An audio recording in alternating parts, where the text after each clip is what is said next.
এটা দুটা দলৰ মাজত কিছু কথা কটাকটি লৈ তেওঁলোকৰ মাজত এটা দুটা গ্ৰুপৰ মাজত এটা কথাৰ এটা হেৰি হৈছে দুটাৰ মাজত গোট খাইছিলে ইয়াত গৈ পেলাই তেওঁলোকে হুলস্থুল কৰিছিলে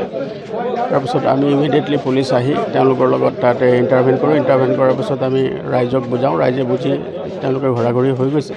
আমি ইয়াৰে দুই এজন মানুহক আমি পিক আপ কৰিছোঁ সোধপোছৰ কাৰণে আমি পিক আপ কৰিছোঁ বাকী পৰৱৰ্তীকালে আইনগতভাৱে যিখিনি ব্যৱস্থা ল'ব লাগে সেইখিনি আমি ব্যৱস্থা ল'ম কিবা স্থানীয় কিবা দোকান এটাত প্ৰথমে কিবা জুই লগালৈ মানুহ গোট খাইছিলে তাৰপিছত দুটা গ্ৰুপৰ মাজত তেওঁলোকৰ মাজত এটা সংঘৰ্ষৰ দৰে হৈছিলে মানে কথা কটাকটি হৈছে ঠেলাঠেলি হৈছে তাৰপিছত গম পাই পেলাই আমাৰ পুলিচ ইয়াত উপস্থিত হৈছে আমি ৰাইজক বুজাইছোঁ ৰাইজে ইতিমধ্যে ঘূৰি হৈছে আৰু বাকী আইনগত যি ব্যৱস্থা ল'ব লাগে সেইখিনি আমি কৰি আছোঁ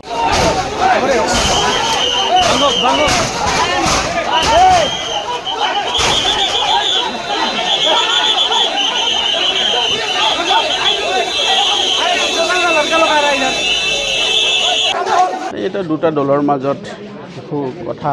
কটাকটি লৈ তেওঁলোকৰ মাজত এটা দুটা গ্ৰুপৰ মাজত এটা কথাৰ এটা হেৰি হৈছে দুটাৰ মাজত গোট খাইছিলে ইয়াত গৈ পেলাই তেওঁলোকে হুলস্থুল কৰিছিলে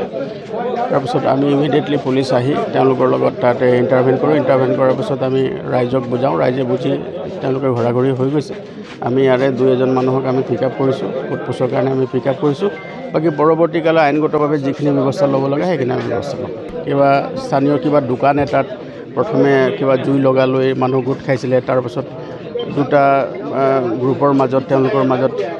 এটা সংঘৰ্ষৰ দৰে হৈছিলে মানে কথা কটাকটি হৈছে ঠেলাঠেলি হৈছে